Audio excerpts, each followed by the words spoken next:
रहीम dear student अस्सलाम वालेकुम। हमने लास्ट लेक्चर में इनफाइनाइट सीरीज़ और फंक्शन के टॉपिक को स्टार्ट किया था। उससे रेलिवेंट कुछ क्वेश्चन थे स्टूडेंट्स के जिनको ये चीज़ें समझ नहीं आई। फॉर एग्जांपल कुछ ये पूछ रहे थे सर इन दोनों में फ़र्क क्या है कि F1 प्लस F2 और Sn ऑफ S में।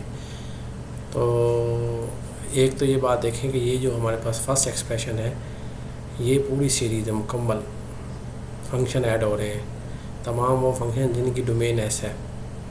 अब इन तमाम फंक्शंस को अगर हम थोड़ा सा दूसरे एंगल से देखना चाहें तो आप इसको ऐसे भी देख सकते हैं कि इसके ना फाइनाइट एफ एन देख लें। इस एफ एन टर्म्स को जब आप ऐड करेंगे उसका नाम रख दें एस एन ऑफ एक्स। अच्छा, जब आप एन अप्रोच करेंगे ना इन्फिनिटी की तरफ तो ये सम मुकम्मल पूरी सीरीज़ की तरफ चला जाएगा। मतलब यहाँ पे ये सो ऑन है ना, अप टू सो ऑन है, यहाँ पे फाइनाइट है। तो एस एन ऑफ एक्स ये पार्शियल सम की सीक्वेंस कहलाती है। पार्शियल सम की सीक्वेंस कई बुक्स में से पार्शियल सम भी कहते हैं।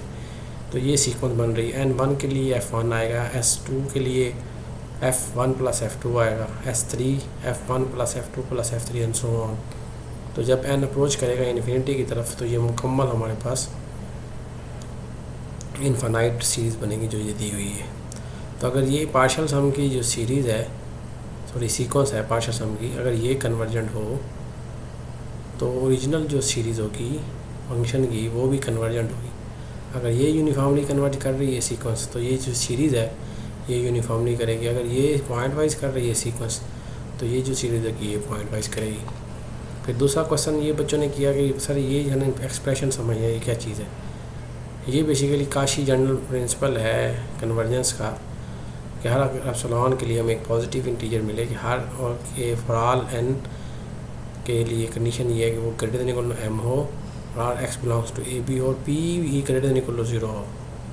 उसके लिए ये जो सम बन रहा है वो बाउंडेड बाई एप्सिलॉन रहे, तब हम कहेंगे कि जो हमारे पास सीरीज़ है ये वाली ये यूनिफॉर्मली कन्वर्जेंट है। अगर वो यूनिफॉर्मली कन्वर्जेंट होगी तो ये होगा।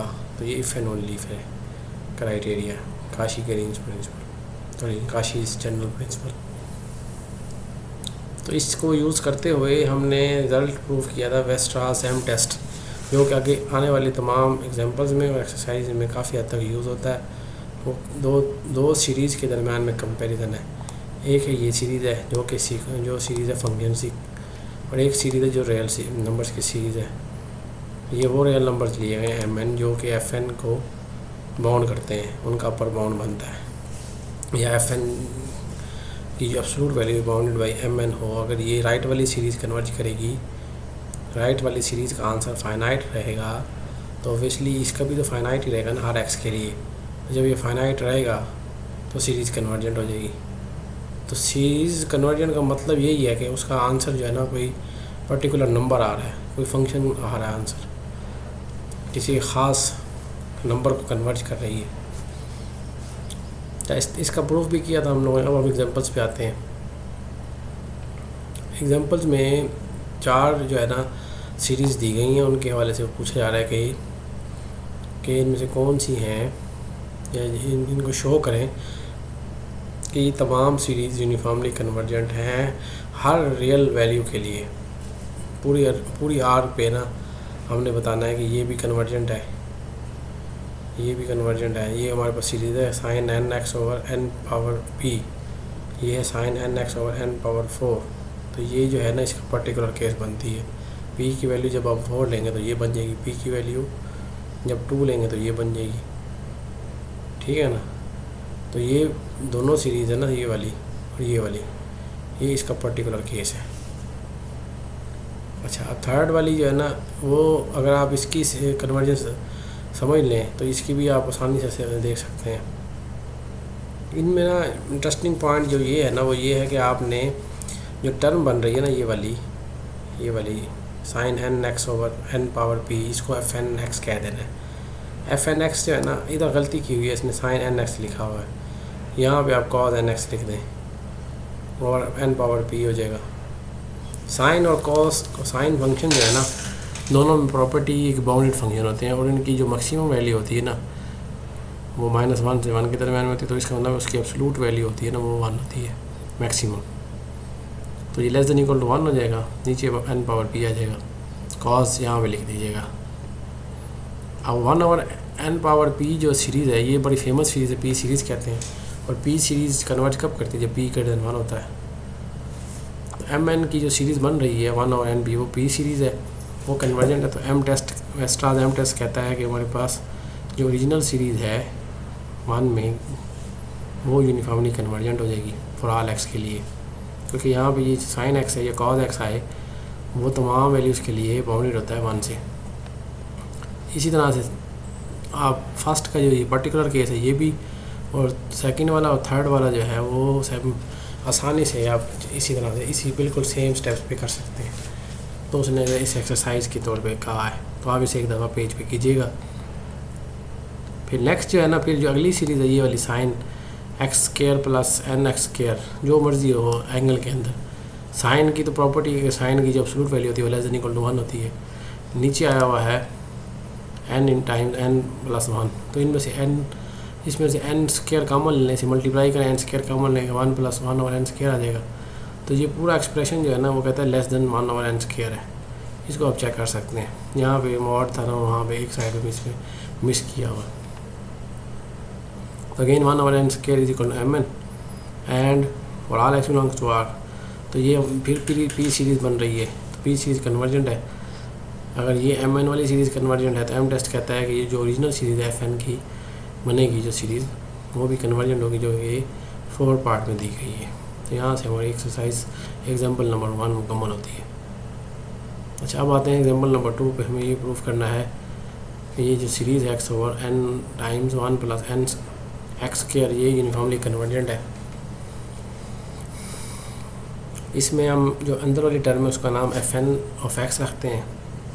fn(x) जो है ना उसका डेरिवेटिव लिया गया है। डेरिवेटिव की कैलकुलेशन आपने चेक करनी है, क्योंकि अक्सर टाइम ना ये गलतियाँ भी करता है बुक वाला। तो ये देखना है कि इसका डेरिवेटिव 1/1 - n(x²) टाइम्स 1 + n(x²) आता है। तो ये चेक कर लीजिएगा इसको। इस पर ना उसने क्वेश्चन रूल लगाया है, डेरिवेटिव लिया, डेरिवेटिव 0 के इक्वल रखा है। जब आप क्वेश्चन कोई फ्रैक्शन 0 कब होती है, जब ऊपर वाला टर्म 0 होती है, 1/1 - n(x² 0 के इक्वल आ गया। यहाँ से आपने x की वैल्यू निकाल ली कि किस x की वैल्यू के लिए हमारे पास ये क्रिटिकली 0 आ रहा है। वो आता है 1/n² पे। नेगेटिव ले नहीं सकते, x की वैल्यू उसने पॉजिटिव ली है। इसमें पॉजिटिव के लिए कर देंगे तो कोई इशू नहीं है, नेगेटिव सिमेट्री है। ये स्केयर ले लेंगे, सॉरी सेकंड डेरिवेटिव लेंगे fn का। सेकंड डेरिवेटिव का साइन चेक करेंगे, उस पॉइंट पे x की वैल्यू 1/n² पे वो आती है लेस देन 0। ये कैलकुलेशन चेक करने वाली है, ये आपने देखनी है।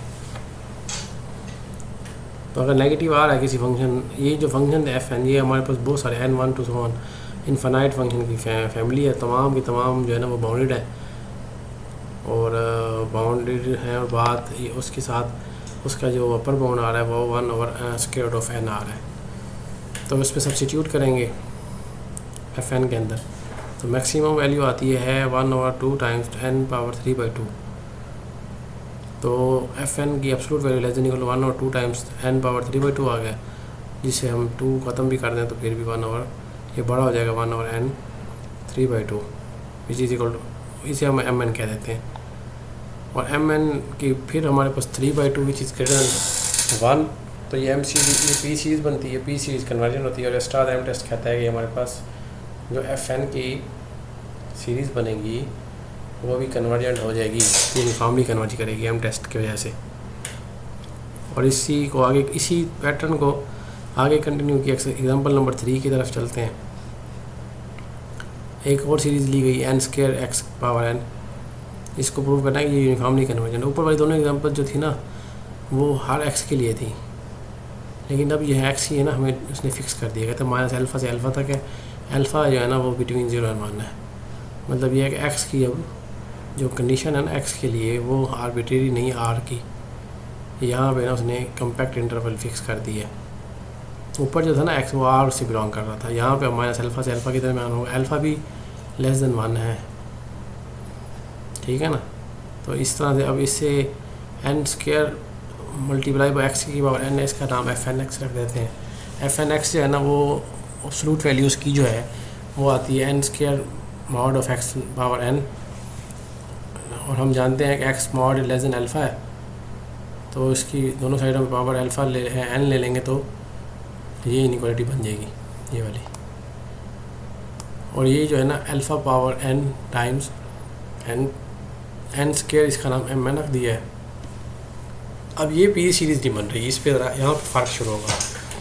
अब अगर आपने सीरीज़ के टेस्ट पढ़े हुए हैं, डी लंबर्ट रेशो टेस्ट जो था ना वो दिया हुआ है इस चैप्टर में ना, आगे पीछे जो पीछे चैप्टर थे वो आप देखेंगे तो ये रेशो टेस्ट होता है। mn+1 और mn करना की रेशो ली गई, उस पर n produce to infinity apply किया गया। अगर वो लेस देन 1 आएगा तो हम कहेंगे कि ये जो mn सीरीज़ बनती है ये कन्वर्जेंट है। अगर ये सीरीज़ कन्वर्जेंट है तो वो वेस्ट्रास टेस्ट कहता है कि हमारे पास यूनिफॉर्मली कन्वर्ज करेगी ओरिजिनल सीरीज़ जो दी गई है n square X power n वाली in minus alpha to alpha. General R पे नहीं लिखना, ये ख्याल रखना है। एग्जाम्पल नंबर 4 ही है, इसको भी आप समझेंगे, कोई मुश्किल नहीं है, इसमें सारी कैलकुलेशन दी हुई है। एग्जाम्पल नंबर 5 करेंगे और इससे रेलिवेंट एक्सरसाइजेज हैं वो करनी है हम लोगों ने। ये 11 एक्सरसाइजेज दी हुई हैं, इनको आपने ट्राई करना है और शेयर करना है। कोई कन्फ्यूजन हो, कोई मज़ीद प्रॉब्लम हो तो आप लोग बताएँगे, इसके सोल्यूशन आप लोग ट्राई करेंगे और ग्रुप पे शेयर करेंगे ताकि हम उसे डिस्कस कर सकें।